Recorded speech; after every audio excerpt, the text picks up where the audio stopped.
Hello बच्चों, let's see the question.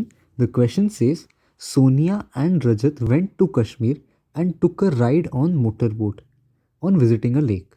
While taking boat rides, they were provided special jackets and were asked to wear the jacket before going to boat. Those jackets were life-saving jackets and used for safety. According to law of flotation, if the weight of the body is equal to weight of liquid displaced by it, then body will। यहाँ पे हमारा जो की concept हम use करेंगे वो है बुयंसी का। तो यहाँ पे क्या कहा है कि ये जो वेट जो डिस्प्लेस हो रहा है, मतलब ये पर्टिकुलर बॉडी है, उसका जो वेट है mg, वो इक्वल है weight of the liquid displaced. For example इतना लिक्विड जो है ये हमने डिस्प्लेस किया है, वो इसके वेट के इक्वल है। m1 m2g2 m2g कर लेते हैं इसको, और ये m1g है। मतलब कहा है कि m1g is equal to m2g।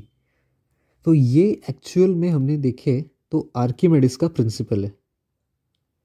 Archimedes principal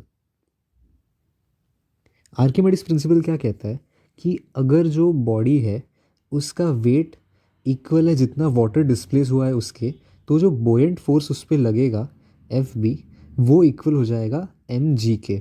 ये तो ये अगर कंडीशन आ जाती है तो इसका मतलब है buoyant force in upward direction is equal to M G in downward direction. ये फोर्स का रिलेशन यहाँ पे बन जाएगा। तो इस केस में क्या होगा, जो बॉडी है, बॉडी कंप्लीटली फ्लोट करेगा लिक्विड में। Body floats in liquid.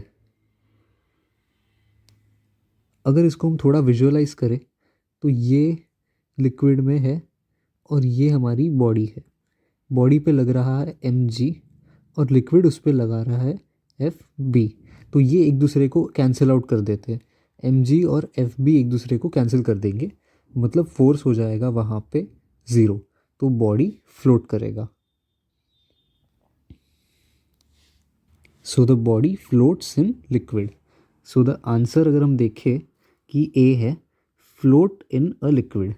अभी यहाँ पे कहा है कि पार्शियली इमर्सेस इन अ लिक्विड, नहीं ये सही नहीं हो सकता।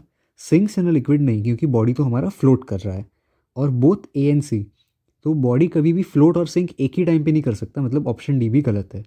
मतलब बी सी डी तीनों गलत है, ए हमारा सही है, फ्लोट्स इन अ लिक्विड।